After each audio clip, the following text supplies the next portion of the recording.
Hello అండి. So first lecture on citizenship అనేది finish అయిపోయింది. ఇప్పుడు సెకండ్ లెక్చర్కి వచ్చేసాం. సో ఫస్ట్ లెక్చర్ ఒకవేళ ఎవరైనా వినకపోయి ఉంటే పక్కన కింద డిస్క్రిప్షన్లో లింక్ పెట్టాను ఫస్ట్ లెక్చర్ది. సో ఫస్ట్ వెళ్ళి ఆ లెక్చర్ చూసి మాత్రమే లెక్చర్కి రండి. ఎందుకంటే సిటిజన్షిప్లో ఆర్టికల్స్ 5 to 11 ఆర్టికల్స్ అన్నీ కూడా క్లియర్గా ఎక్స్ప్లెయిన్ చేయడం జరిగింది. Okay, each and every article కూడా. సో అది కంప్లీట్గా చూసిన తర్వాత దీనికి రండి. It's my kind request. Okay, anyway మీరు నా మాట వింటారు అనుకుంటున్నాను.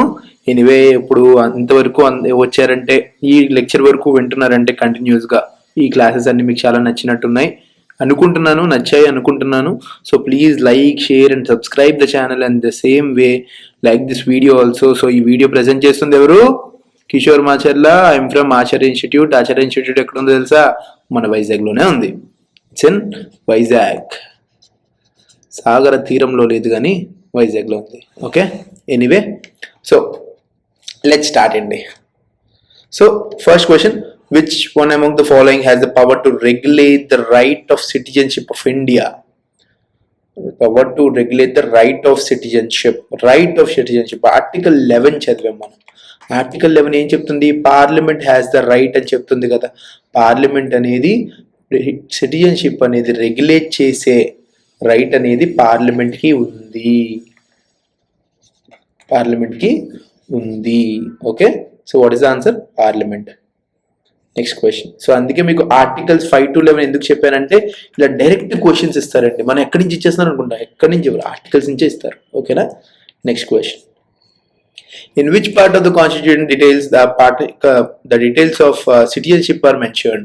Citizenship చెప్పాను already. Union territory part 1, citizenship part 2, citizenship part 2. Part 3 ఏంటి? Fundamental rights. పార్ట్ 4 ఏంటి? Directive principles of state policy. Okay, next చూడండి. ఆల్రెడీ మనం డిస్కస్ చేసాం 5, 6, 7, 8, 9 ఆర్టికల్స్ని. ఓకే, సో ఇప్పుడు ఇండివిజువల్గా చూద్దాం. రైట్, ఫస్ట్ 5 ఏం చెప్తుంది? 5 ఏం చెప్తుంది? సిటిజన్షిప్ అంటే ఒక సిటిజన్ అంటే ఎవరు అనేది ఎక్స్ప్లెయిన్ చేస్తుంది. సిటిజన్ అనేది ఎవరు అనేది ఎక్స్ప్లెయిన్ చేస్తుంది. ఓకే, నెక్స్ట్ 6 ఏం చెప్తుంది చూడండి. 6 ఏం చెప్తుంది? పాకిస్తాన్ నుంచి ఇండియాకి వస్తే rights of the citizenship of certain persons who have migrated to India from Pakistan. Okay, ఇక్కడ కూడా చూడండి. Rights of citizenship of certain migrants to Pakistan. Certain migrants అంటే ఫస్ట్ ఇండియాకి నుంచి పాకిస్తాన్కి వెళ్ళి మళ్ళీ పాకిస్తాన్ నుంచి మళ్ళీ ఇండియాకి వచ్చారు. అవునా? Rights of citizenship of certain migrants to Pakistan అనేది మనకి నెక్స్ట్ ఆర్టికల్ చెప్తుంది. అయితే ఫస్ట్ 5th ఆర్టికల్ అయిపోయిన తర్వాత 6th ఆర్టికల్ ఏం చెప్తుంది? Rights of citizenship of certain persons who have migrated to India from Pakistan అనేది ఆర్టికల్ చెప్తుందండి. ఆర్టికల్ 6 చెప్తుంది. So first one is option 3. Next, persons voluntarily acquiring citizenship of a foreign state to not be citizens of India. మీకు already చెప్పాను. 6 అనేది citizenship ఎలా రావాలో చెప్తుంది, 9 అనేది ఎలా పోవాలో చెప్తుందని. 9 అనేది ఎలా పోవాలో చెప్తుంది అని డిస్కస్ చేసాం. సో దీని ఆన్సర్ ఏంటి? Option 5 article 9. అంటే ఏం చెప్తుందండి? ఇన్ కేస్ కానీ మీరు వేరే సిటిజన్షిప్ అనేది తీసేసుకుంటే మీకు ఈ ఇండియన్ సిటిజన్షిప్ అనేది పోతుంది అని చెప్తుంది. ఈ సిటిజన్షిప్ అనేది పోతుంది అని చెప్తుంది. ఓకే, నెక్స్ట్ 3 అయిపోయింది, 5 అయిపోయింది. Next citizenship at the commencement of the constitution. Commencement of the constitution అంటే ఎప్పుడు? 1950 జనవరి 26. ఈరోజే కదా కమెన్స్ అయింది. మన రిపబ్లిక్ డే రోజు తెలుసు కదా అందరికి. Jan 26, 1950 రోజు కాన్స్టిట్యూషన్ అనేది కమెన్స్మెంట్ అయింది. So citizenship at the commencement of the constitution అన్నాడు. Citizenship at the commencement of the constitution setup అయినప్పుడు సిటిజన్షిప్ గురించి చెప్తున్నాడు. అది ఎప్పుడు చెప్తారండి? ఆర్టికల్ 5లో చెప్తారు కదండి. డొమైసైల్ ఆఫ్ ఇండియా Jan 26, 1950 కన్నా ముందు ఎవరైతే ఉంటారో, ఓకే, ఎవరైతే ఉంటారో ఎన్ని ఇయర్స్ ఉండాలండి? 5 years ఉండాలి. 5 years ఉంటే వాళ్ళకి సిటిజన్షిప్ వస్తుంది అని చెప్పాం కదా. So C is 1. Next, rights of citizenship of certain migrants. So మనం ఆర్టికల్ 5 గురించి చదివాం, తర్వాత 6 గురించి చదివాం, మళ్ళీ రిటర్న్ వచ్చారు కదా వాళ్ళు ఆర్టికల్ 7. సో వీళ్ళ గురించి అడుగుతున్నారు, సర్టెన్ మైగ్రెంట్స్ టు పాకిస్తాన్ అని. So answer is 3512. 3512. ఆర్టికల్ 8 దేని గురించి మాట్లాడుతుందండి? పీపుల్ ఆఫ్ ఇండియన్ ఆరిజిన్ గురించి, పీపుల్ ఆఫ్ ఇండియన్ ఆరిజిన్ గురించి మాట్లాడుతుంది. ఓకే, నెక్స్ట్ చూసారండి మనం చెప్పిన కోడ్ అనేది ఎంత బాగా యూజ్ అయిందో. Okay, next denunciation, termination, deprivation. చూడండి ఇప్పుడు మనకేమైంది, మనం ఒకవేళ సిటిజన్షిప్ మాకు వద్దు అనుకుంటే అంటే ఇన్కేస్ సిటిజన్షిప్ అనేది వద్దు అనుకుంటే ఏం చెయ్యాలి, ఆర్ ఎల్స్ ఒక పర్సన్ ఏ రకంగా సిటిజన్షిప్ అనేది కోల్పోతాడు అనేది మనకి ఏ ఆర్టికల్లో కూడా మెన్షన్ చేయలేదు. ఓన్లీ ఆర్టికల్ 9లో ఏం చెప్పారు, ఒకవేళ వేరే రకమైన సిటిజన్షిప్ తీసుకుంటే ఇండియన్ సిటిజన్షిప్ పోతుంది అన్నారు తప్పితే ఇండియన్ సిటిజన్షిప్ పోవడానికి సర్టెన్ టర్మ్స్ అనేవి రాయలేదు. సో ఇక్కడ మనకి 3 టర్మ్స్ ఉన్నాయండి, RTD, denunciation, termination, deprivation. Renunciation, termination, deprivation. Renunciation అంటే ఏంటండి, ఆయన స్వతహాగా ఆయన వదిలేస్తాడు. ఏమని, లైక్ నాకు వద్దు, నేను ఒకవేళ యుఎస్ సిటిజన్షిప్ తీసుకుంటున్నాను లేదా కెనడియన్ సిటిజన్షిప్ తీసుకుంటున్నాను అని చెప్పేసి ఆ సిటిజన్షిప్ తీసుకోవడానికి సిటిజన్షిప్ని కంప్లీట్గా వదిలేస్తాడు. దాన్ని రినౌన్సియేషన్, దాన్ని ఏమంటారు అండి, రినౌన్సియేషన్. రీసెంట్గా అక్షయ్ కుమార్ గారు ఉన్నారు, అక్షయ్ కుమార్ గారు కెనడియన్ సిటిజన్షిప్ తీసుకుందాం అనుకున్నారు. ఏం తీసుకుందాం అనుకున్నారు, కెనడియన్ సిటిజన్షిప్. ఎందుకు, అక్కడ ట్యాక్సెస్ అనేది తక్కువ కాబట్టి అక్కడికి వెళ్ళి ఇప్పుడు ఇండియాలో సంపాదించిన డబ్బులన్నీ కూడా అక్కడ ఇన్వెస్ట్ చేసుకొని మంచిగా ఉందామని చెప్పేసి కెనడియన్ సిటిజన్షిప్ తీసుకుందాం అనుకున్నారు. సో ఆయన ఒకవేళ కెనడియన్ సిటిజన్షిప్ తీసుకుంటే ఇండియన్ సిటిజన్షిప్ అనేది కోల్పోతారు. ఆ తర్వాత ఎంతో మంది సోషల్ మీడియాలో వాటిలో దేశద్రోహి అని అంటే ఆయన లేదు నేను దేశానికి చాలా విధేయుడిని అని చెప్పేసి I'm very much respecting the nation of India అని చెప్పేసి కెనడియన్ సిటిజన్షిప్ నాకు ఏమొద్దు, నేను ఇండియన్ సిటిజన్గానే ఉంటాను అని చెప్పేసి ఇండియన్ సిటిజన్షిప్ని తీసుకున్నారు. Okay, so that is renunciation. So renunciation ద్వారా సిటిజన్షిప్ అనేది పోతుంది. Next termination. టర్మినేషన్ అంటే ఏంటి, ఫర్ ఎగ్జాంపుల్ ఎవరైనా ఒక పర్సన్కి, ఒక ఫారినర్కి లేదా పర్సన్ ఆఫ్ ఇండియన్ ఆరిజిన్కి ఎవరో ఒకరికి మనం సిటిజన్షిప్ అనేది ఇచ్చాం. ఇచ్చిన తర్వాత ఆయన ఇన్ కేస్ కాన్స్టిట్యూషన్ని అవమానపరిచిన, defaming the constitution in the same way ఇప్పుడు అదర్ కంట్రీ పర్సన్కి మనం ఇచ్చిన తర్వాత సిటిజన్షిప్ ఇచ్చిన తర్వాత ఎక్కడైనా అరెస్ట్ అయినా విత్ ఇన్ 2 years అరెస్ట్ అయినా ఓకే, ఇలాంటి కండిషన్స్లో సిటిజన్షిప్ అనేది టర్మినేట్ అయిపోతుంది.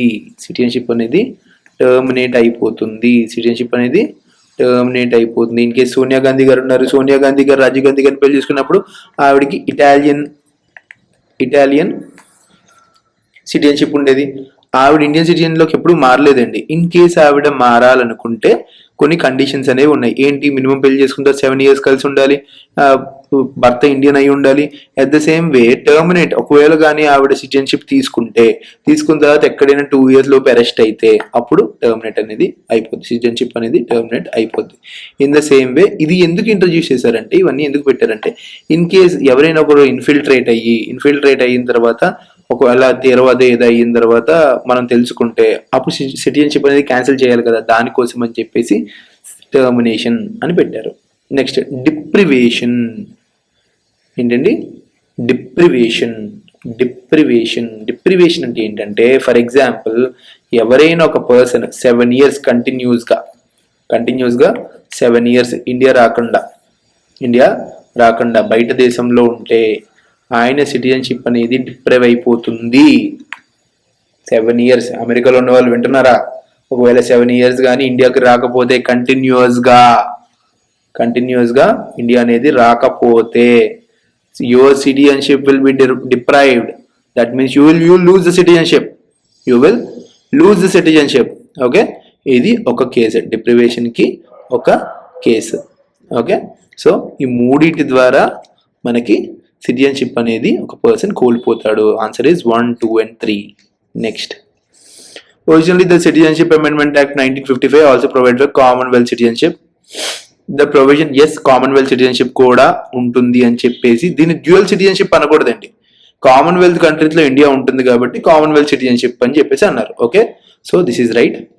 నెక్స్ట్, సిటిజన్షిప్ యాక్ట్ 1955 ఎందుకు చేర్చారంటే ఇప్పుడు ఓన్లీ కమెన్స్మెంట్ ఆఫ్ కాన్స్టిట్యూషన్ అప్పుడు మాత్రమే లైక్ సిటిజన్ ఎవరు సిటిజన్ అవుతారో అవ్వరు అనేది క్లియర్ గా చెప్పారు, కానీ తర్వాత ఏమీ చెప్పలేదు కాబట్టి అందుకని ఈ సిటిజన్షిప్ 1955 యాక్ట్ అనేది పాస్ చేశారు. ఓకేనా, సిటిజన్షిప్ 1955 యాక్ట్ అనేది పాస్ చేశారు. ఎవరు పాస్ చేశారు? నెహ్రూ గారు గవర్నమెంట్ పాస్ చేసింది. Next, the provision for Commonwealth citizenship was repealed by citizenship amendment act 2005 అన్నారు. కాదండి, 2003. ఇల్లీగల్ ఇమిగ్రెంట్స్ యాడ్ చేశారు కదా, లాస్ట్ క్లాస్లో మనం డిస్కస్ చేసాం. ఇల్లీగల్ ఇమిగ్రెంట్స్, అవునా? Illegal immigrants, so 2 is wrong, only one, right? Next, under the Citizenship Amendment Act, by which of the following ways can a person become citizen of India? చూడండి, already ఇప్పుడే చేసాం. ఇది incorporation of territory Pondicherry అనుకున్నాం, decent, birth, naturalisation. కరెక్టే, చూసాను ఇందాక nationalisation ఉంది, ఇప్పుడు naturalisation, and by registration. So all the above. So next question ఏంటి? Which one of the following statements regarding an overseas citizen of India is not correct? First, overseas citizen of India అంటే ఏంటో చూద్దాం. OCI, overseas citizen of India. అయితే early 2000s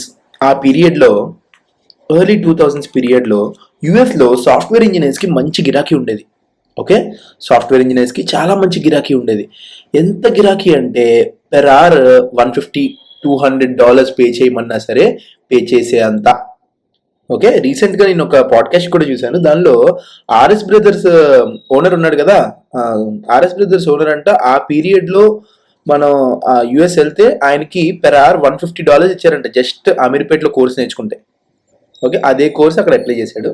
anyway, so అలాగా ఇండియన్స్కి చాలా మంచి గిరాకీ ఉండేది, అండ్ ఇండియన్స్ కూడా అక్కడికి వెళ్ళిపోయేవారు, యూఎస్ వెళ్ళిపోయారు, యూకే వెళ్ళిపోయారు. చాలా టాలెంటెడ్ కదా మన ఇండియన్స్. సో అక్కడికి వెళ్ళిపోయి వాళ్ళు అక్కడి సిటిజన్షిప్ అనేది తీసుకోవడం మొదలుపెట్టారు. ఏమనంటే ఏముంది, ఇండియాలో ఏముంది అనేవాళ్ళు. వెళ్ళి either American citizenship, British citizenship, ఇంకేసి ఆస్ట్రేలియన్ సిటిజన్షిప్ ఏదో ఒకటి తీసేసుకునేవాళ్ళు. అప్పుడు ఇన్ ద ఎర్లీ 2000s మనం అప్పుడే పోఖ్రణ్ కండక్ట్ చేసాం. బీజేపీ గవర్నమెంట్ రూల్ చేస్తుంది, వాజ్పేయి గారు ఉన్నారు. వాజ్పేయి గారు ఏమనుకున్నారంటే, చూడండి మొత్తం వాళ్ళ పార్లమెంట్లో ఒక మాట అన్నారు. ఏమనంటే, మనం బ్రెయిన్ డ్రైన్ అనే కాన్సెప్ట్ని చాలా నెగ్లెక్ట్ చేస్తున్నాం. అంటే ఇండియా నుంచి చాలా మంది ప్రతిభావంతులైన మనుషులు, అంటే చాలా ఎక్స్పర్ట్స్, చాలా మంది సైంటిస్ట్ అందరూ కూడా బయటకు వెళ్ళిపోతున్నారు. నాసాలో కూడా చాలా మంది ఇండియన్ సైంటిస్టులు పనిచేస్తున్నారు. ఓకే, సో అలాంటి ఇండియన్ టాలెంట్ అంతా బయటకు వెళ్ళిపోతుంది. మనం దాన్ని ఎలా అయినా అరికట్టాలి, ఎలా అయినా సరే దాన్ని కంట్రోల్ చేయాలి అని ఒక ప్లాన్ వేద్దామని చెప్పేసి ఆయన ప్రపోజ్ చేశారు. అయితే ఈ మొత్తం ఓవర్సీస్ పీపుల్ అందరినీ చూసుకునే డిపార్ట్మెంట్ ఏంటండి? Ministry of external affairs. Okay, ఈ మినిస్ట్రీ ఆఫ్ ఎక్స్టర్నల్ అఫైర్స్లో జాబ్ రావాలంటే మీరు ఎస్ఎస్సి సిజిఎల్ ఎగ్జామ్ రాయొచ్చు. ఎస్ఎస్సి సిజిఎల్ ఎగ్జామ్ రాయండి. ఎస్ఎస్సి సిజిఎల్ ఎగ్జామ్ రాస్తే మీరు మినిస్ట్రీ ఆఫ్ ఎక్స్టర్నల్ అఫైర్స్లో ఏఎస్ఓగా జాబ్ చేస్తారు. ఏఎస్ఓగా జాబ్ తెచ్చుకుంటే మీకు ఇండియా శాలరీ, ఆ కంట్రీ శాలరీ రెండు కూడా వస్తాయి. ఇన్ కేసు మీకు తిరగడం అనేది చాలా ఇంట్రెస్ట్, చాలా ఇష్టం ఉంటే మాత్రం మీరు ఇది చూస్ చేసుకోవచ్చు ఎస్ఎస్సి సిజిఎల్కి. ఓకే, ఎనీవే ఎస్ఎస్సి సిజిఎల్లో కూడా సిలబస్ ఉంటుంది, and more over maths and reasoning ఉంటుంది. మ్యాథ్స్ అండ్ రీజనింగ్ కావాలంటే వచ్చేయండి, ఆచార్య ఇన్స్టిట్యూట్కి రండి, వైజాగ్లోనే ఉంది. ఎక్కడ ఉంటుంది? సీతం ధార ఆపోజిట్ ఆక్సిజన్ టవర్స్ ఉంటాయి కదా, టవర్స్, పెద్ద టవర్స్, ఆ టవర్స్ ఆపోజిట్లోనే మన ఇన్స్టిట్యూట్ అనేది ఉంది. ఓకే, ఎనీవే, సో టాపిక్లోకి వచ్చేద్దాం. So ministry of external affairs అప్పుడు ఎల్ఎం సింఘ్వి అని చెప్పేసి ఒక కమిటీ ఫామ్ చేసింది, ఎల్ఎం సింఘ్వి కమిటీ ఏం చెప్పిందంటే, చూడండి పీపుల్ ఆఫ్ ఇండియన్ ఆరిజిన్ ఉన్నారు కదా, వాళ్ళకి పీపుల్ ఆఫ్ ఇండియన్ ఆరిజిన్కి అందరికీ కూడా డ్యూయల్ సిటిజన్షిప్ ఇవ్వండి. అంటే ఒకవేళ వాడు అమెరికన్ అనుకోండి, American citizenship and Indian citizenship కూడా ఇచ్చేయండి వాడికి అన్నారు. కానీ సింగిల్ సిటిజన్షిప్ అనేది మన కాన్స్టిట్యూషన్లో చాలా ఇంపార్టెంట్ పార్ట్. అలా ఇవ్వగలమా? ఇవ్వలేం. సో దానికి రీప్లేస్ చేస్తూ ఒక కొత్త టర్మ్ స్టార్ట్ చేశారండి. దాన్ని overseas citizen of India. 2003 amendment act పెట్టేసి దానిలో ఒకటి ఓవర్సీస్ సిటిజన్ ఆఫ్ ఇండియా అనే ఒక కొత్త టర్మ్ని పెట్టారు. ఈ ఓవర్సీస్ సిటిజన్ ఆఫ్ ఇండియా అంటే ఏం లేదండి, ఆల్రెడీ మీరు ఒకవేళ ఫర్ ఎగ్జాంపుల్ ఇండియా నుండి అమెరికాకు వెళ్ళారు లేదా ఇంకేదో దేశానికి వెళ్ళి అక్కడ సిటిజన్షిప్ అనేది తీసుకున్నారు, కష్టపడి సిటిజన్షిప్ అనేది తీసుకున్నారు, కానీ మీకు దేశం మీద ప్రేమ ఉంది, మీరు ఇండియాకి ఎప్పటికైనా రావాలనుకుంటున్నారే అనుకోండి. ఫర్ ఎగ్జాంపుల్ మీరు ఎవరైతే అమెరికన్ సిటిజన్షిప్లో ఇండియన్ ఆరిజిన్ పీపుల్ ఉన్నారో ఓకే, వాళ్ళు ఒక 15,000 రూపాయలు కట్టి దగ్గరలో ఉన్న ఇండియన్ కాన్సులేట్కి వెళ్తే ఓసిఐ కార్డ్ అనేది ఇస్తారు. ఓసిఐ కార్డ్ అంటే ఏంటి? Overseas citizen of India card. Overseas citizen of India card. ఈ కార్డు వల్ల యూజెస్ చెప్తాను చూడండి. Multiple entry long term visa అంటే ఎన్నిసార్లు అయినా రావచ్చు, ప్రతిసారి మీరు వీసా అప్లై చేసుకోక్కర్లేదు. ఎన్ఆర్ఐస్ వింటున్నారా? మీరందరూ కూడా ఒకవేళ కానీ తర్వాత గ్రీన్ కార్డ్ తెచ్చుకుని అక్కడ సిటిజన్షిప్ తీసేసుకున్నారనుకోండి, మీరు ఓసీఐగా రిజిస్టర్ చేసుకుంటే అంటే ఏంటి, ఓవర్సీస్ సిటిజన్ ఆఫ్ ఇండియా కింద రిజిస్టర్ చేసుకుంటే మీరు ఎన్నిసార్లు అయినా ఇండియాకి రావచ్చు వితౌట్ ఎనీ వీసా. ఖర్చులు చాలా ఎక్కువ ఉంటాయండి. Okay, so without any visa మీరు రావచ్చు. ఓవర్సీస్ సిటిజన్ ఆఫ్ ఇండియా ఈ సిటిజన్ ఆఫ్ అదర్ కంట్రీ. ఇది కూడా కరెక్టే కదా. ఓకే, ఆ తర్వాత ఈ ఎల్ఎం సింఘ్వి గారే చెప్పారు. ఆ తర్వాత 2003లో అమెండ్మెంట్ యాక్ట్ చేసి ఓసీఐని స్టార్ట్ చేశారు. అప్పుడు ఓసీఐకి ఒక కార్డు, పీపుల్ ఆఫ్ ఇండియన్ ఆరిజిన్కి వేరే కార్డు, 2 కార్డులు ఇచ్చారనమాట. 2 కార్డులు ఇచ్చారు. 2005 అమెండ్మెంట్ యాక్ట్ చేసి కంప్లీట్గా ఒకటే కార్డు ఇవ్వండి సరిపోద్ది అని చెప్పేసి పెట్టేశారు. అండ్ ఇంకొక ఇంపార్టెంట్ విషయం చేశారండి, అది మన rich heritage like rich Indian diaspora అక్కడ ఉన్నారు, వాళ్ళని కూడా మనం మచ్చిక చేసుకోవాలి, ఫ్రెండ్షిప్ చేయాలి, దానికోసం ఒక మంచిది కనిపెట్టండి అంటే అప్పుడు స్టార్ట్ చేశారండి. 9th January 2005 మన హైదరాబాద్లో ఏం స్టార్ట్ చేశారు? ప్రవాసీ భారతీయ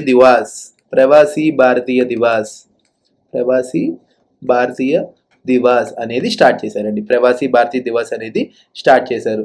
ఈ రోజు ఏం చేస్తారు, లైక్ ఇది ఒక డే అన్నమాట. లైక్ బయట ఎవరైతే ఉన్నారో, బయట ఎన్ఆర్ఐస్కి కానీ, ఓవర్సీస్ సిటిజన్స్ ఆఫ్ ఇండియా కానీ, పీపుల్ ఆఫ్ ఇండియన్ ఆరిజిన్ కానీ అందరినీ కూడా గుర్తిస్తూ ఒక డేని ప్రకటించి ఆ రోజు సెలబ్రేషన్స్ అనేవి చేయడం స్టార్ట్ చేశారు. 9th Jan రోజే ఎందుకు? బికాస్ ఆ రోజు మన పెద్ద ఎన్ఆర్ఐ ఎవరు, మహాత్మా గాంధీ గారు సౌత్ ఆఫ్రికా నుంచి ఇండియాకి వచ్చారంట. సో అందుకని చెప్పి 9th January 2005 నుండి మనకి స్టార్ట్ చేశారు. అయితే ఈ ఐడియా అనేది మన వాజ్పేయి గారిదైనా అనుభవించే భాగ్యం ఆయనకి లేదు. కాంగ్రెస్ ప్రభుత్వం వచ్చేసింది, మన్మోహన్ సింగ్ గారు అప్పటికి ప్రైమ్ మినిస్టర్ అయ్యారు. ఎనీవే తర్వాత సో 2005లో ఏం జరిగింది, 2 కూడా కలిపేశారు, ఓసీఐని ఇంకా పిఐఓని. సో గుర్తుపెట్టుకోండి, ఓసీఐ స్టార్ట్ చేసింది 2003 వరల్డ్ కప్ గుర్తుపెట్టుకోండి, India Australia finals. Okay, and 2005లో మనకి 2 కూడా కలిపేశారు. అయితే ఓసీఐకి ఉండే బెనిఫిట్స్ ఏంటి? 15,000 రూపాయలు కడుతున్నాం కదా, బెనిఫిట్స్ ఏంటంటే ఫస్ట్ వీసా అక్కర్లేదు, వీళ్ళందరికీ కూడా అన్ని బెనిఫిట్స్ అనేవి ఉంటాయి ఎక్సెప్ట్ ఆర్టికల్ 16 ఏంటంటే పబ్లిక్ ఎంప్లాయ్మెంట్లో వీళ్ళకి ఛాన్స్ లేదు. ఓసీఐస్ అనేవాళ్ళు, ఓవర్సీస్ సిటిజన్ ఆఫ్ ఇండియా అనేవాళ్ళు మీకు పబ్లిక్ ఎంప్లాయ్మెంట్లో ఓకే అంటే గవర్నమెంట్ జాబ్స్ ఏవి కూడా తెచ్చుకోలేరు. వాళ్ళు ఎంఆర్ఓలు అవ్వలేరు, కలెక్టర్లు అవ్వలేరు, they can become IAS IPS officers. Okay, good.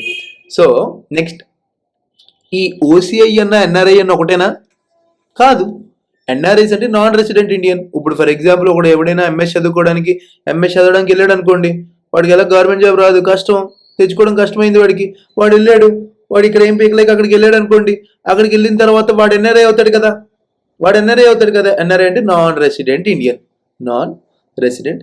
Still he's an Indian, కానీ ఇక్కడ ఉండట్లేదు, అంతే, ఇక్కడ ఉండట్లేదు కానీ ఇండియన్నే. Okay, OCI is at par with NRI in all matters. NRIs are very very very very good people నా దృష్టిలో. ఎందుకంటే ఇంకే జాబ్ తెచ్చుకుంటే మాత్రం వాళ్ళు ఇండియాకి డబ్బులు పంపిస్తారు. ఇండియాకి డబ్బులు పంపించిన తర్వాత ఇక్కడ స్థలాలు కొంటారు, ఇక్కడ ఫ్లాట్లు కొంటారు, అండ్ అవన్నీ కూడా ఇప్పుడు ఫర్ ఎగ్జాంపుల్ ఇక్కడ ఒక ల్యాండ్ కొన్నారనుకోండి, రిజిస్ట్రేషన్ చేస్తారా? రిజిస్ట్రేషన్ మీద 7.5% ట్యాక్స్ ఉంటుంది కదండి. అవునా? ₹1,00,00,000కి 7.5 లక్షలు అనేది ఇండియన్ గవర్నమెంట్కి కడుతున్నారు. Very good thing, right? Job తెచ్చుకున్న వాళ్ళకి నాకు చాలా రెస్పెక్ట్ ఉంది. ఎన్ఆర్ఐలో జాబ్ తెచ్చుకున్న ఎంజాయ్ చేసిన వాళ్ళకి మాత్రం లేదు. Okay, anyway, so OCI is at పార్ with NRI in all matters. కాదండి, ఎలా మల్టిపుల్ వీసా ఫ్రీ ఉందా? లేదే. వీళ్ళకి సిటిజన్షిప్, ఇండియన్ సిటిజన్షిప్ ఉంటుంది, వీడికి ఉంటుందా? ఉండదు. ఓకే, ఎట్ పార్ అన్నాడు, కాదు. సో వాడు ఏమైనా నాట్ కరెక్ట్ అన్నాడు కాబట్టి సి. ఫోర్త్ ఆప్షన్ కూడా చూడండి, OCI is not entitle to fundamental right of equality of opportunity. Yes, he cannot become government servant. ఆయన ప్రెసిడెంట్ కింద అవ్వలేరు, వైస్ ప్రెసిడెంట్ అవ్వలేరు, అట్లీస్ట్ ఎలక్షన్లో ఓటేయగలరా? అది కూడా చేయలేరు. ఇంకొక ఇంపార్టెంట్ పాయింట్ చెప్తాను, వెరీ వెరీ ఇంపార్టెంట్ పాయింట్. గుద్దండి, మైండ్లో గుద్దండి పాయింట్, అంత ఇంపార్టెంట్ పాయింట్. ఇన్ కేస్ కానీ ఒక OCI, overseas citizen of India, 5 consecutive years కంటిన్యూస్గా ఓసీఐగా ఉండి కంటిన్యూస్గా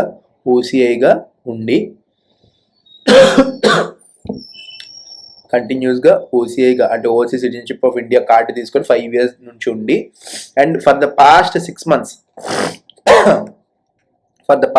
months ఇండియాలో ఉంటే, ఫ్రమ్ ద పాస్ట్ 6 months ఇండియాలో ఉంటే ఆయన ఇండియన్ సిటిజన్షిప్కి అర్హుడు. If he is a resident of India from the past 6 months and he holds a OCI card from the past 5 years, he is eligible for citizenship of India. Very very very important point, bullet point అనుకోండి. Okay, that's it. Okay, ఇదంతా కూడా overseas citizenship of India గురించి అండి. Next క్వశ్చన్కి వెళ్ళిపోదామా? Next question, from where the principle of single citizenship in India was taken. Single citizenship ఎక్కడి నుంచి తీసుకున్నారు? చెప్పండి. యుఎస్ఏ నుంచి తీసుకున్నారా? యుఎస్ఏలో డ్యూయల్ సిటిజన్షిప్ ఉంటుంది. ఆల్రెడీ చాలాసార్లు డిస్కస్ చేసాం. ఒకవేళ కానీ వాడు టెక్సస్లో ఉంటే టెక్సస్ స్టేట్కి రెసిడెంటే, టెక్సస్ స్టేట్కి సిటిజనే, యుఎస్కి కూడా సిటిజనే, డ్యూయల్ సిటిజన్షిప్ ఉంటుంది. సో యుఎస్ఏ కాదు. యుఎస్ఏ నుంచి మనం ఏం తీసుకున్నాం చెప్పండి? ఫండమెంటల్ రైట్స్ తీసుకున్నాం, ఇంపీచ్మెంట్ ఆఫ్ ప్రెసిడెంట్ తీసుకున్నాం, అవునా? ఇంపీచ్మెంట్ ఆఫ్ ప్రెసిడెంట్ తీసుకున్నాం. ఓకే, నెక్స్ట్ కెనడా నుంచి ఏం తీసుకున్నాం? ఏమేమి తీసుకున్నాం? మోస్ట్ ఇంపార్టెంట్, కెనడా నుంచి ఏం తీసుకున్నాం చెప్పండి? కెనడా నుండి మేజర్గా గవర్నర్స్ అనేది సెంటర్ ప్రెసిడెంట్ అపాయింట్ చేయాలి ఒకటి. గవర్నర్స్ అనే వాళ్ళని ప్రెసిడెంట్ అపాయింట్ చేయాలి ఒకటి. Okay, first point. Next most very very very very important point. Okay, Canada నుంచి మనం తీసుకుంది federation with strong centre. Centre అనేది స్ట్రాంగ్గా ఉన్న federation, very very important. But single citizenship తీసుకున్నామా? లేదు, తీసుకోలేదు. ఫ్రాన్స్ నుంచి ఏం తీసుకున్నాం? రిపబ్లిక్ తీసుకున్నాం. రిపబ్లిక్ అంటే head of the state is elected representative. Okay, ఇంకా ideas of liberty, equality, fraternity తీసుకున్నాం. Single citizenship no. ఎక్కడి నుంచి తీసుకున్నాం? ఇంగ్లాండ్ నుంచి తీసుకున్నాం. ఎక్కడ నుండి? ఇంగ్లాండ్ నుంచి తీసుకున్నాం, బ్రిటిష్ వాళ్ళ దగ్గర నుంచి తీసుకున్నాం. ఇంకా ఏమేమి తీసుకున్నాం? పార్లమెంటరీ సిస్టమ్ తీసుకున్నామా? Parliamentary system. బైకామరల్ లెజిస్లేచర్ తీసుకున్నామా? ఓకే, ఇవన్నీ కూడా ఈ బ్రిటిష్ కాన్స్టిట్యూషన్ నుంచి తీసుకున్నాం. సో మళ్ళీ చెప్తున్నాను, ఎప్పుడైతే బిట్స్లో ఆప్షన్స్ ఉంటాయో ఆప్షన్స్ నుంచి మీరు ప్రిపేర్ అవుతారో అప్పుడు మీరు సక్సెస్ అవుతారు. ఓకేనా? వైజాగ్లో క్లైమేట్ చాలా చల్లగా ఉందండి. కొద్దిగా జలుబు వస్తుంది, కొద్దిగా హెల్త్ డిస్టర్బ్ అవుతుంది. అయినా సరే మనం ప్రయత్నం ఆపుతామా? ఆపం. ఓకే, ఖచ్చితంగా వీడియోస్ ఆపం. ఫినిష్ అయ్యే వరకు, పాలిటీ సిరీస్ ఫినిష్ అయ్యే వరకు కూడా ఖచ్చితంగా ఈ వీడియో అనేది కంటిన్యూ అవుతూనే ఉంటుంది. Okay, according to Indian constitution domicile means, already చెప్పాము, ఇందాకే చూసాం. డొమిసైల్ అంటే ఏంటి? Permanent home. మా ఇల్లు ఇక్కడే ఉంది, so this is my domicile. మా ఇల్లు ఇక్కడే ఉంది, this is my domicile. Temporary home కాదు, హోమ్ ఇన్ ఫారెన్ కంట్రీ కాదు, హోమ్ ఇన్ ఫ్రెండ్ కంట్రీ కాదు. Okay, permanent home. చూడండి, SSC 2010లో అడిగారు ఈ question. Okay, next the category of overseas citizenship. ఇప్పుడు నవ్వులేసాం ఈ టాపిక్ని. Category of overseas citizenship of India, citizens of India was entered in citizenship act. కరెక్టే. Through which amendment అని అడుగుతున్నాడు. ఏ అమెండ్మెంట్ ఏంటి? 2005 ఉండి 2003 ఉండి 2003. 3. ఎవరు సజెస్ట్ చేశారు ఇది? LM Singhvi committee.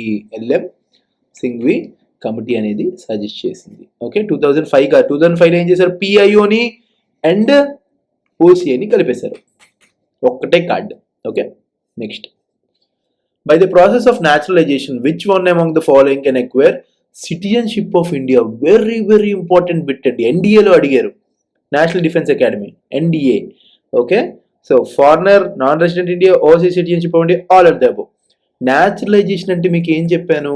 న్యాచురలైజేషన్ అంటే ఆ కంట్రీ, ఇప్పుడు ఫర్ ఎగ్జాంపుల్ డొనాల్డ్ ట్రంప్ గారు ఉన్నారు. డొనాల్డ్ ట్రంప్ గారు అక్కడ ప్రెసిడెంట్గా ఉన్నారు. ఆయన citizen of United states.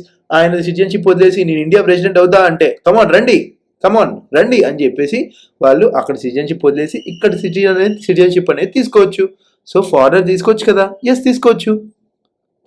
Naturalisation ద్వారా ఫారినర్ తీసుకోవచ్చు. ఎన్ఆర్ఐస్ తీసుకోవచ్చా? ఎన్ఆర్ఐస్ ఆల్రెడీ ఇండియన్సే. అవునా? ఎన్ఆర్ఐస్ ఆల్రెడీ ఇండియన్సే. Next, overseas citizen of India. Yes, వీళ్ళు కూడా తీసుకోవచ్చు. ఎన్ఆర్ఐస్ తీసుకోవచ్చు, వీళ్ళు తీసుకోవచ్చు. సో ఆన్సర్ ఏంటి? All of the above. Answer ఏంటి? All of the above. Next చూడండి, with reference to India, consider the following statements. There is only one citizen and one domicile. Yes, one citizen and one domicile. ఇక్కడ DP Joshi versus state of Madhya Bharat. DP Joshi versus state of Madhya Bharat అనే కేసులో వాళ్ళు ఏం చెప్పారంటే, చూడండి, domicile అనేది కంట్రీకే ఉంటుంది, స్టేట్కి ఉండదు. I have a domicile in Tamil Nadu, I have a domicile in Kerala అంటే కుదరదు. I am a domicile of India. Okay, so permanent home అనేది ఓన్లీ దేశానికి సంబంధించే ఉంటుంది. కరెక్ట్ ఏంటని అడిగారు. చూడండి, ఏ citizen by birth can only become the head of the state. కాదండి, చూడండి, సిటిజన్ బై బర్తే కాదు, బై న్యాచురలైజేషన్ కూడా ప్రెసిడెంట్ అవ్వచ్చు, హెడ్ ఆఫ్ ద స్టేట్ అవ్వచ్చు. ఎలా అంటే, ఫర్ ఎగ్జాంపుల్ ఇందాక డొనాల్డ్ ట్రంప్ గారిని తీసుకున్నాం కదా. డొనాల్డ్ ట్రంప్ గారిని ఫర్ ఎగ్జాంపుల్ న్యాచురలైజేషన్ ద్వారా ఆయన ఏమంటున్నారంటే, ఏమండి నేను మీ ఇండియాకి వచ్చేస్తాను, ప్లీజ్ నన్ను తీసుకోండి అంటే, ఆయన ఒక పెద్ద business man. Is a very big business man. గొప్ప బుక్స్ రాశారు. లిటరేచర్లో ఆయన చాలా గొప్ప వ్యక్తి. సో మనం ఇందాక డిస్కస్ చేసాం ఏంటి, ఇన్ కేస్ లిటరేచర్ కానీ ఆర్ట్ కానీ సైన్స్ కానీ ఈ వేటిల్లో అయినా in case he is an expert, parliament అనేది ఒక లా పాస్ చేసి ఈయనకి సిటిజన్షిప్ ఇవ్వచ్చు అని చెప్పానా. సో డొనాల్డ్ ట్రంప్ గారిని ఇండియన్గా మార్చేయచ్చు, డేవిడ్ వార్నర్ గారిని కూడా మార్చేయచ్చు. ఓకే, బికాజ్ ఆయన క్రికెట్లో చాలా గొప్ప వ్యక్తి కదా. అందుకే మనం చూస్తాం చాలా మంది ఇప్పుడు న్యూజిలాండ్లో, శ్రీలంకలో చాలా మంది ఇండియన్సే వెళ్ళిపోయారు, అక్కడ ఉన్నారు అని చెప్తారు కదా. ఎలా అంటే ఇలా ఐదర్ ఇలా కానీ లేకపోతే ముందు నుంచి వాళ్ళ ఫోర్ ఫాదర్స్ అప్పటి నుంచి సెటిల్ అయిపోవడం కానీ కూడా జరుగుతుంది. ఓకే, ఇక్కడ ఏమన్నారు? ఓన్లీ బై బర్త్ అన్నారు. యూఎస్లో మాత్రం ఓన్లీ బర్త్ అండి. మీరు ఇక్కడ పుడితేనే అవ్వగలరు, ప్రెసిడెంట్ అవ్వగలరు. సో కమలా హ్యారిస్ గారు ఉన్నారా, ఆవిడ అక్కడే పుట్టారు. ఓకేనా. నెక్స్ట్ అండి, సో సిటిజన్ బై బర్త్ అనేది కాదు, citizen by birth and naturalisation. So 2 is wrong. A foreigner once granted the citizenship cannot be deprived. It can be deprived. వాడు ఫ్రాడ్ అనుకోండి, ఫ్రాడ్ డాక్యుమెంట్స్ చూపించాడు, వాడిని వదులుతారేంటి? వదలరు కదా. సో డిప్రైవ్ కాదు, it can be deprived. Okay, so 2 and 3 are wrong, only 1. Okay, next. A citizen of India will lose his or her citizenship. ఇది already చేసేసాము. renounce Indian citizenship కరెక్టే. వాడి సిటిజన్షిప్ ఎప్పుడు పోయిద్ది అని అడుగుతున్నారు. Voluntary acquire the citizenship of another country. Yes, ఇది కూడా కరెక్టే. ఇందాక అక్షయ్ కుమార్ గారు కేసు చూసాము. అక్షయ్ కుమార్ గారు ఒకవేళ కానీ వెళ్ళి తీసుకుంటే, కెనడియన్ సిటిజన్షిప్ తీసుకుంటే ఇండియన్ సిటిజన్షిప్ పోతుంది. ఓకే, సో ఇది కూడా కరెక్టే. Next, marriage citizen of another country కాదండి. ఫర్ ఎగ్జాంపుల్ ప్రియాంక చోప్రా గారు ఉన్నారు. ప్రియాంక చోప్రా గారు నిక్ జోనస్ గారిని చేసుకున్నారు. ఆవిడ చేసుకున్నారని చెప్పేసి ఆవిడకి సిటిజన్షిప్ పోయిందా? లేదు. సానియా మిర్జా గారు ఉన్నారు. షోయబ్ మాలిక్ పాకిస్తానీ చేసుకున్నారు, సిటిజన్షిప్ పోయిందా? లేదు. Okay, so 3 is wrong. So option చూసుకుంటే 1 2 ఉన్నది, ఈ రెండే 3 లేదు కాబట్టి answer is 1 and 2 only. Anyway ఇంకోటి కూడా చూద్దాం. క్రిటిసైజెస్ ద గవర్నమెంట్ కాదండి, క్రిటిసైజ్ ద గవర్నమెంట్ అనేది కాదు. గవర్నమెంట్ని క్రిటిసైజ్ చేయొచ్చు, తప్పేం కాదు. గవర్నమెంట్ని క్రిటిసైజ్ చేయొచ్చు, ఓకేనా. గవర్నమెంట్ని క్రిటిసైజ్ చేస్తే నేను పోవాలంటే ధ్రువరాతి గారికి ఎప్పుడో పోవాలండి citizenship. Okay, next. What is the purpose of citizenship amendment act 2019? చాలా జాగ్రత్తగా వినండి, very very very very important. Citizenship amendment act 2019 BJP గవర్నమెంట్లో ఒక perfect landmark judgment, like landmark act అండి ఇది. ఎందుకంటే వీళ్ళు ఏం చేశారంటే 31st December 2014, 31st December 2014 the date కన్నా ముందు, ఓకే, ఆఫ్ఘనిస్తాన్, బంగ్లాదేశ్, పాకిస్తాన్, ఆఫ్ఘనిస్తాన్, బంగ్లాదేశ్, పాకిస్తాన్, ఈ 3 దేశాల నుండి వచ్చిన ఓకే, క్రిస్టియన్స్కి, హిందూస్కి, పార్సీస్కి, బుద్ధిస్ట్కి, జైన్స్కి అందరికీ కూడా ఇండియన్ సిటిజన్షిప్ ఇస్తాం. అందరికీ కూడా ఇండియన్ సిటిజన్షిప్ అనేది ఇస్తాం. కానీ ముస్లింలకు ఇవ్వం. ఎవరికి ఇవ్వం? ముస్లింలకు ఇవ్వం. అన్ని మైనారిటీ గ్రూప్స్కి ఇచ్చి ఎక్సెప్ట్ ముస్లిమ్స్కి మాత్రం ఇవ్వలేదు. ఎందుకు? బికాస్ ఇవన్నీ కూడా మన ఏలియన్ స్టేట్స్ అండి, అంటే లైక్ మన ఫ్రెండ్లీ స్టేట్స్ కాదు ఇవి, కంప్లీట్లీ ఏంటంటే మన అగెయిన్స్ట్గా ఉన్న స్టేట్స్. ఇలాంటి స్టేట్స్లో నుంచి కూడా మన సిటిజన్షిప్ అనేది ఇచ్చాం. ఓకే, సో ఎవరైతే 31st December 2014 కన్నా ముందు ఎవరైతే ఇండియాలోకి ఎంటర్ అవుతారో, ఇండియాలో ఉంటారో, ఓకే, వాళ్ళకి అంటే క్రిస్టియన్స్కి, హిందూస్కి, పార్సీస్కి, జైన్స్కి, బుద్ధిస్ట్కి అందరికీ కూడా ఇవ్వండి, ఇండియన్ సిటిజన్షిప్ ఇవ్వండి. ముస్లిమ్స్కి ఇవ్వద్దు అనేది citizenship amendment act 2019. Okay, so BJP ప్రభుత్వం యొక్క క్లియర్ కట్ మూవ్ అనేది దీని నుంచే మనకి తెలుస్తుంది. ఓకే, దీని తర్వాతే కదండి మన రామ్లుల్లా అన్నీ కూడా చేశారు. అండ్ మోర్ ఓవర్ ఇది చూసిన తర్వాతే సుబ్రహ్మణ్య స్వామి గారి మీద ఒక కేసు రైజ్ చేశారు. ఏమని? సుబ్రహ్మణ్య స్వామి గారు కేసు రైజ్ చేశారు, సెక్యులర్ అనే పదాన్ని తీసేయమన్నారు. ప్రియంబల్ నుంచి సెక్యులర్ అనే పదాన్ని తీసేయండి అన్నారు. ఎందుకు తీసేయమన్నారు? బికాజ్ మీరు సెక్యులర్గా ఉంటున్నారా? లేదు కదా. సో సెక్యులర్గా ఉన్నప్పుడు తీసేయండి అని అన్నారు. ఓకేనా, సెక్యులర్తో పాటు సోషలిస్ట్ కూడా తీసేయమన్నారు. ఎనీవే చూడండి, వాట్ ఈస్ ద పర్పస్ ఏంటి? రిమూవ్ బంగ్లాదేశీ ఇల్లీగల్ ఇమిగ్రెంట్సా? కాదు. ఐడెంటిఫై జెన్యూన్ ఇండియన్ సిటిజన్స్ అంట? కాదు. To check border infiltration by foreigners? కాదండి. To grant citizenship to persecuted minority groups of Afghanistan, Bangladesh and Pakistan. Yes, ఇది మాత్రం రైట్. ఆల్రెడీ వాళ్ళు అంటే ఇండియన్ గవర్నమెంట్ ఏమందంటే ఆల్రెడీ ముస్లిం మెజారిటీ ఉన్న స్టేట్స్ అవి, అక్కడి నుంచి ఇక్కడికి రావాల్సిన అవసరం ఏంటి? అవసరం లేదు కదా. అది మెయిన్ రిజెక్షన్ కారణం. ఓకే, నెక్స్ట్ క్వశ్చన్ చూడండి. Which of the following statement regarding citizenship is correct? చూడండి ఇక్కడ జాగ్రత్తగా వినండి. సిటిజన్షిప్ గురించి and person of India, outside person of India, సిటిజన్కి నార్మల్ పర్సన్కి తేడా ఏంటి? సిటిజన్కి నార్మల్ పర్సన్కి తేడా ఏంటి? ఇప్పుడు మనం ఎప్పుడైనా ఒక నోటిఫికేషన్ ఓపెన్ చేస్తే, జాబ్ నోటిఫికేషన్, ఓకే, ఎలిజిబిలిటీ దగ్గర ఫస్ట్ ఏమంటుంది? Citizen of India, he should be a citizen of India. ఎందుకు అని నవ్వుకుంటారు అందరూ. మా సిటిజన్ కాకుండా నేను ఎందుకు గ్రూప్స్కి అప్లై చేస్తా, ఎందుకు యూపీఎస్సీకి అప్లై చేస్తా, ఎందుకు ఏపీఎస్సీకి అప్లై చేస్తా అంటారు.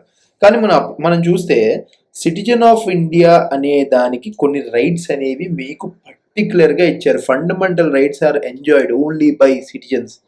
పొలిటికల్ రైట్స్ అంటే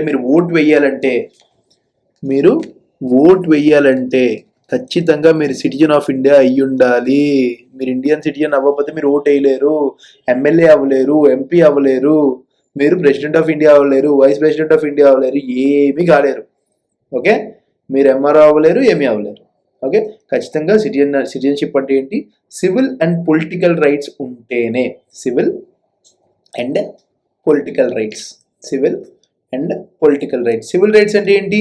నువ్వు ఎవరైతే హెడ్ అయితే ఉన్నారో, ఇండియా హెడ్ ఎవరైతే ఉన్నారో లేదా స్టేట్ హెడ్ ఎవరైతే ఉన్నారో నువ్వు ఎన్నుకోవాలి. నీ నియోజకవర్గ ఎమ్మెల్యేకి నువ్వు ఓటేసే హక్కుని సివిల్ రైట్ అన్నమాట. Okay, adult suffrage, universal adult suffrage ఏంటండి ఆర్టికల్ 324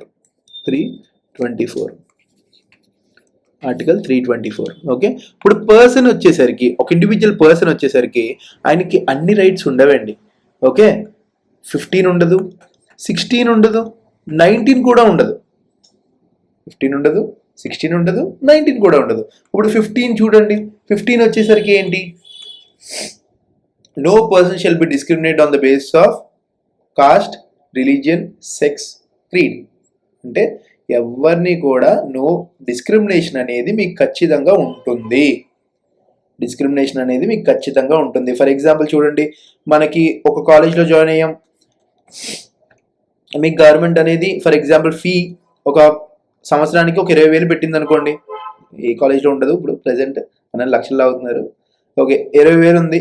ఫర్ ఎగ్జాంపుల్ ఫారెన్ నుంచి ఒక అబ్బాయి వచ్చేసి ఎన్ఆర్ఐ కోటాలో ఒకటి జాయిన్ అయ్యాడు, వాడికి 3 లక్షలు ఫీజు ఉంటుంది, 3 నుంచి 4 లక్షలు. అప్పుడు ఏమని అడగచ్చు? సార్ నన్ను డిస్క్రిమినేట్ చేస్తున్నారు, ఆర్టికల్ 15 నాకు వైలేట్ అవుతుంది అని అడగడానికి లేదు. ఓకే, సో చాలా మంది మన ఏయూలో కానీ ఎక్కడైనా చూస్తే చాలా మంది ఆఫ్రికన్స్ వచ్చి చదువుతుంటారు, వాళ్ళు లక్షలు ఫీజులు కడతారండి, మళ్ళీ తక్కువ కట్టరు, చాలా ఎక్కువ ఫీజులు కడతారు. వాళ్ళు వెళ్ళి సార్ మీకు డిస్క్రిమినేషన్ జరుగుతుంది అని అడగడానికి లేదు. Okay, next 16 equal opportunity in public employment. అంటే గవర్నమెంట్ జాబ్స్ దేనికి కూడా ఎలిజిబిలిటీ రాదు, మీరు గవర్నమెంట్ జాబ్ చేయలేరు. నెక్స్ట్ 19 అండి, ఆర్టికల్ 19 ఏం చెప్తుందంటే మీరు అసోసియేషన్స్ కానీ, ఓకే, గవర్నమెంట్ మీద తిరగబడడం కానీ, లేకపోతే ఇప్పుడు మీరు ఒక గ్రూప్స్లో ఫామ్ అవ్వడం కానీ, ఒక అసోసియేషన్ ఫామ్ చేసి గవర్నమెంట్ని క్రిటిసైజ్ చేయడం కానీ అలాంటివి చేసే హక్కు మీకు లేదు అని చెప్తుంది. ఓకే, సో ఈ మెయిన్ పాయింట్స్. సో ఇప్పుడు వచ్చేసరికి ఇప్పుడు చూడండి, citizen of India must have all full civil and political rights. Yes, civil and political rights లేకపోతే అటు సిటిజన్ ఎలా అవుతాడు? Citizen have the right to suffrage for election in every state. Correct? Right to suffrage for election in every state. Correct? Citizen have right to become member of parliament. Yes, member of parliament. Avagalaru. Okay. So answer is all of the above. CDS 2014 bit అండి, very important bit. చూడండి, ఖచ్చితంగా ఎగ్జామ్లో 2 bits వస్తాయి citizenship నుండి, ఖచ్చితంగా వస్తాయి. చూడండి, under the citizenship act 1955 by which of the following ways can a person become citizen of India? చెప్పండి. Incorporation of territory correct, descent, birth, naturalization, registration. Super, ABCD. చూసారా ఇప్పుడు ఎంత ఫాస్ట్గా చేయగలుగుతున్నారు ఈ బిట్ అనేది? అవునా, జస్ట్ 5 to 10 secondsలో ఈ బిట్ అనేది అయిపోయింది చూడండి. అవునా? Okay, next question. Under Assam Accord 1985, foreigners who had entered Assam before, చెప్పాను ఆల్రెడీ, March 25 లిబరేషన్. ఎప్పుడు మనకి ఇండియా పాకిస్తాన్ వారు ఎప్పుడైంది? 1971. So March 25, 1971. Okay, March 25, 1971. Okay, so దీనిలో అస్సాం వాళ్ళకి చాలా ఇది నచ్చలేదండి, ఈ యాక్ట్ అనేది, అస్సాం అకార్డ్ అనేది. ఎందుకంటే అస్సాం అనేది ఒక క్లోజ్డ్ స్టేట్, దానిలో ఎక్కువ ట్రైబల్స్ ఉంటారు. ఇప్పుడు వెళ్ళి చూస్తే లైక్ బంగ్లాదేశీ ముస్లిమ్స్ ఎక్కువైపోయారంట అక్కడ. సో దానివల్ల వాళ్ళకి చాలా ఇబ్బందులు కలుగుతున్నాయని ఇప్పటికీ కూడా ప్రొటెస్ట్ చేస్తున్నారు. Okay, next. అండ్ రీసెంట్గా ఇక్కడ ఇంకో విషయం చెప్పాలి మీకు, మనకి సుప్రీంకోర్టు జడ్జ్మెంట్ కూడా ఇచ్చింది. లైక్ ఏంటంటే 6A, సెక్షన్ 6A అని ఉంటుంది. Section 6A, okay, section 6A.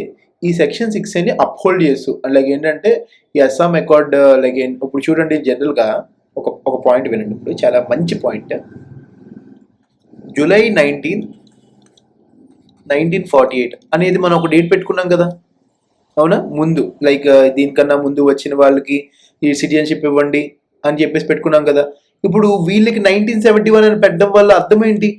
ఇలా పెడితే వీళ్ళకు వేరేగా రైట్ టు ఈక్వాలిటీ ఆర్టికల్ 14 అనేది వైలేట్ అవుతుంది కదా అని చెప్పేసి అన్నారు. అప్పుడు సుప్రీంకోర్టు ఏం చెప్పిందంటే, చూడండి, వైలేట్ అవుతుంది, కాకపోతే పార్లమెంట్కి ఆర్టికల్ 11 ద్వారా ఇలాంటి అమెండ్మెంట్ చేసే హక్కు అనేది ఉంది, మనం అడగడానికి లేదు అని సుప్రీంకోర్టు ఖరాఖండిగా చెప్పింది. ఓకే, సో ఈ డేట్ అనేది ఇది, దీని కథ, అస్సాం అకార్డ్ కథ ఏంటంటే ఇది టోటల్గా రీసెంట్గా.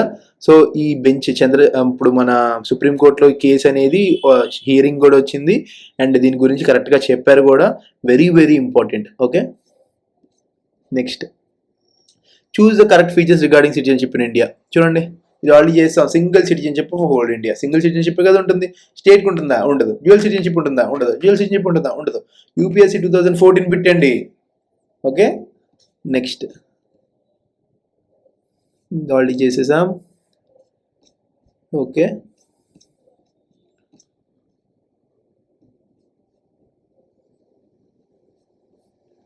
చూడండి ఈ క్వశ్చన్ చూడండి. ఎన్డిఏ 1999 ఇది చేసేసాం. ఈ క్వశ్చన్ చూడండి, which of the following is the cause of losing one citizenship in India. చూడండి, surrenders his or her citizenship కరెక్టే. Government of India withdraw his or her citizenship ఇది కూడా కరెక్టే. One accept citizenship of other countries ఇది కూడా కరెక్టే. All of the above. So GPSC Gujarat public service commission అడిగిన bit. ఇక్కడ ఒక చిన్న మంచి పాయింట్ అవుట్ చెప్తా. సరెండర్ చేసేటప్పుడు ఇండియా కానీ వార్లో ఉంటే ఆ సరెండర్ చెల్లుతుందా? చెల్లదు. ఇండియాలో అప్పుడు వార్ సిచ్యువేషన్లో ఉన్నప్పుడు మీరు సిటిజన్షిప్ అనేది సరెండర్ చెయ్యకూడదు. ఓకే, నెక్స్ట్ క్వశ్చన్ చూడండి. Which of the following parts of Indian constitution deals with citizenship. Already చేసేసాం. ఇది పార్ట్ 1 ఏం చేస్తుందండి? పార్ట్ 1 ఏం చేస్తుంది? మళ్ళీ చేద్దాం ఒకసారి. Union and its territory. Part 2 ఏం చేస్తుంది?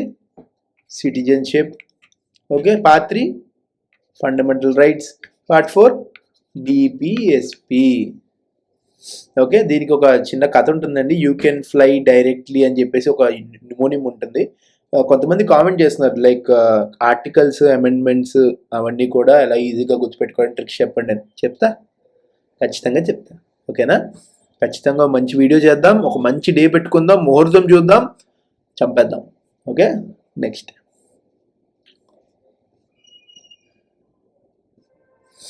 ఈ క్వశ్చన్ చూడండి. Consider the statements with reference to నెహ్రూ-లియాఖత్ pact. నెహ్రూ-లియాఖత్ pact was a bilateral treaty between India and Pakistan. Correct. Where refugees were allowed to return to dispose the property, abducted women and looted property. Correct. Okay, ఇదంతా కూడా కరెక్టే. ఇది నెహ్రూ-లియాఖత్ pact అనేది ఇది Indo Pakistan pact అండి. Like ఏంటంటే it was a bilateral treaty. Indo Pakistan నుంచి refugees ఎవరైతే వెళ్తారో వాళ్ళు మళ్ళీ ఇండియాకి అలౌ చేసేస్తాము అని చెప్పేసి అనమాట. The agreement was signed on 15th August 1949. ఇది కూడా కరెక్టే. Okay, so both. ఈ క్వశ్చన్ చూడండి. In the context of overseas citizen of India which of the following statements are not correct అన్నాడు. Which of the following statements are not correct. Not correct అంటే ఏంటి? ఏవి తప్పు, అంతే కదా. Foreign national those who are either of those parents or grandparents or great grand parents has been a citizen of Pakistan or Bangladesh not eligible for it. Yes, they are not eligible. Only Indian అయితేనే eligible. And Pakistan or Bangladesh మన alien అవి complete మన enemy countries కాబట్టి ఎవరైతే foreign national ఉంటారో వాళ్ళ parents కానీ grand grand parents కానీ ఎవరైనా సరే పాకిస్తాన్ ఆర్ బంగ్లాదేశ్ సిటిజన్ అయితే not eligible for it. Okay, not eligible for it. So ఇది కరెక్టే. సారీ, ఇది కరెక్టే. సో నాట్ కరెక్ట్ అడిగాడు. చూడండి, ఓసీఎస్ granted multiple year visa for a period of 10 years. కాదండి, లైఫ్ లాంగ్ ఇస్తారు. 15,000 తీసుకుంటున్నారు కదండి. యూఎస్లో $275 అండి. $275 కడితే యూసీఐ ఇస్తారు. ఓకే, సో 15,000 మినిమం కట్టాలి కాబట్టి లైఫ్ లాంగ్ ఇస్తారు. Don't worry. Okay, so multiple interview. ఇప్పుడు పిఐఓ ఉన్నారు, పర్సన్ ఆఫ్ ఇండియన్ ఆరిజిన్. ఈయనకి ఎన్ని ఇయర్స్ ఇస్తారు? 15 years ఇస్తారు. ఓకే, ఓసీఐకి మాత్రం లైఫ్ లాంగ్ ఇస్తారు. సో ఇది తప్పు అనమాట. Answer is option B. Okay, ఇప్పుడు సి కూడా చూడండి. OCI is allowed to undertake all activities except research work. Yes, research work అనేది చేయడానికి లేదు. And moreover research work కాకుండా పబ్లిక్ ఎంప్లాయ్మెంట్ కూడా తీసుకోవడానికి లేదు. సో ఇది కూడా కరెక్టే. Next, any foreign national who is eligible to become citizen of India on 26 January 1950 is eligible for it. Yes, any foreign national who is eligible to become a citizen of India is eligible for it. Correct. Okay, so option B, 10 years కాదు 15 years. Okay, చూడండి, citizenship amendment act 2019 దీని గురించి అడుగుతున్నారు. చూడండి, citizenship amendment act 2019 seeks to amend citizenship act 1955 కరెక్టే, ఎందుకంటే 31 December 2014 అని ఉంది కదా. ఓకే, సో డేట్ మార్చారు కాబట్టి సిటిజన్షిప్ అమెండ్మెంట్ యాక్ట్ 1955ని అమెండ్ చేశారు, కరెక్టే. Next, CAA provide citizenship on the base of religion to 6 undocumented non Muslim communities. చూడండి, నాన్ ముస్లిం కరెక్టే కదా, from Pakistan, Afghanistan, Bangladesh. So video కరెక్టే. It exempts the members of the 6 communities from any criminal case under Foreigners Act 1946 and Passport Act 1920. ఒకసారి చూడండి, passport act, foreigners act 1920 అంటే ఇది 2014లో 15లోనే మన మోదీ గారు అప్పటి నుంచే వీళ్ళు ప్లాన్ వేసుకున్నారు. ఓకే, అప్పటి నుండే మన నరేంద్ర మోదీ గారు, అమిత్ షా గారు అప్పటి నుంచే ప్లాన్ వేసుకున్నట్టున్నారు. వీళ్ళు 2014-15లోనే అమెండ్ చేశారు. ఈ రెండు ఇవి అమెండ్ చేసి అప్పటి నుండే వీళ్ళు లైక్ గ్రౌండ్ వర్క్ అనేది స్టార్ట్ చేశారు. సో వీళ్ళకి ఏంటి, it exempts the members of the 6 communities from any criminal case. Yes, they have accepted. Yes, so 3 కూడా కరెక్టే. Answer is 1, 2 and 3.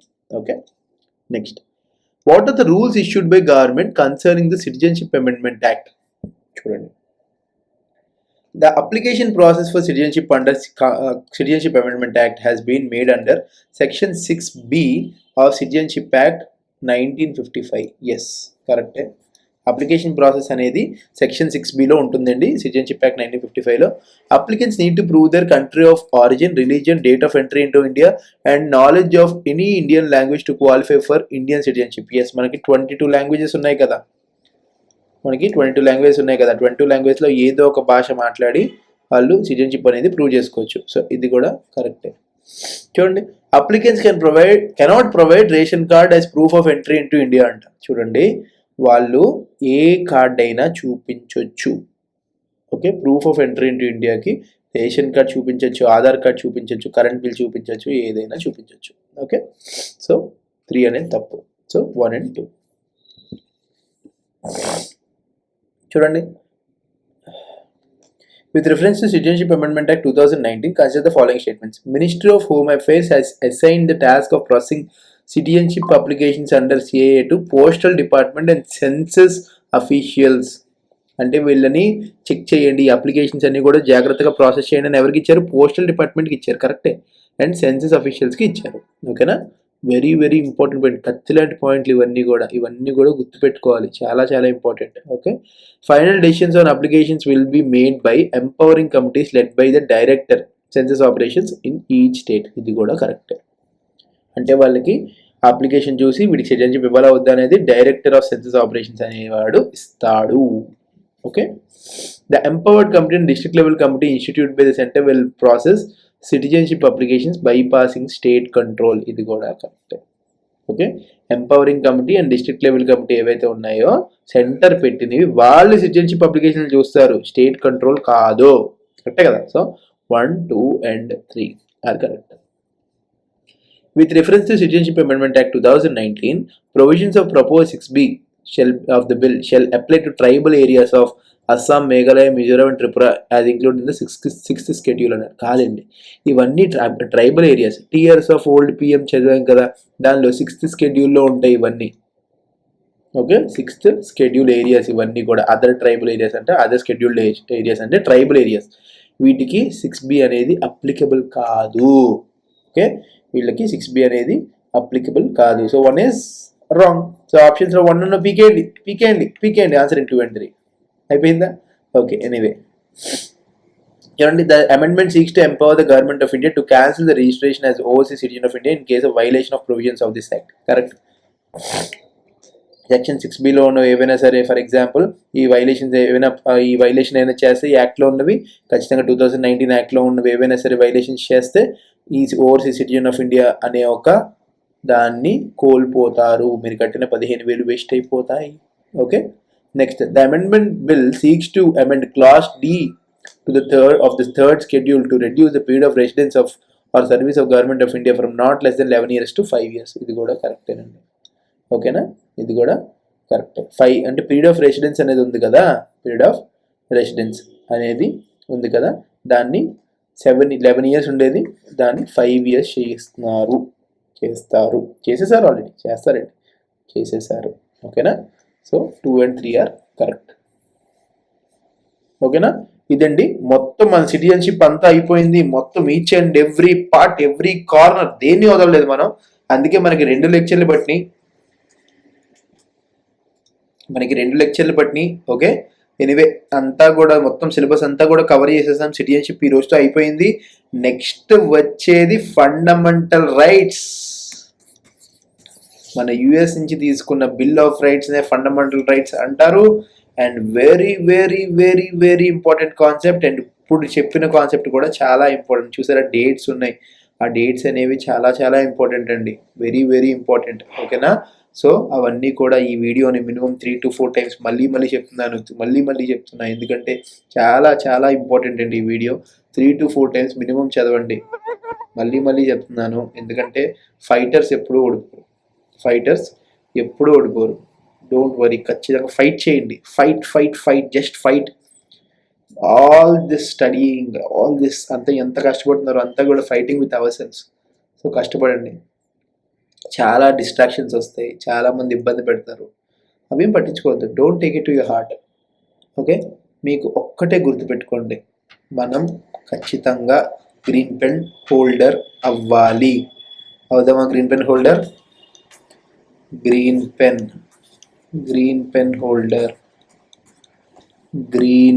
హోల్డర్ అవ్వాలి. ప్రతిరోజు ఈ రోజు నుంచి క్లాస్ అయిపోగానే గ్రీన్ పెన్ హోల్డర్ అవ్వాలి అని రాస్తా.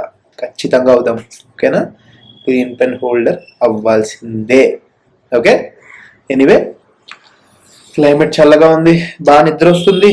అయినా సరే ఫస్ట్ క్లాస్ వినండి. ఫస్ట్ టైం జాగ్రత్తగా నోట్స్ పెట్టుకొని వినండి. సెకండ్ టైం భోజనం చేస్తున్నప్పుడు వినండి. థర్డ్ టైం పడుకునే ముందు ఒకసారి వినండి. ఇలా అయితే మీకు రివిజన్ ఉంటుంది. ఇంకోటి ఏంటంటే, ఈరోజు వింటారు కదా, మళ్ళీ 7 days తర్వాత ఒకసారి, 7 days తర్వాత ఒకసారి, 14 daysకి ఒకసారి, 21 daysకి ఒకసారి, అండ్ 28 daysకి ఒకసారి. అంటే 1 monthలో 1, 2, 3, 4, 5 టోటల్ 5 times వినండి. అప్పుడే వస్తుందండి, అంత ఈజీ కాదు, హ్యూజ్ కాంపిటీషన్. ఓకేనా?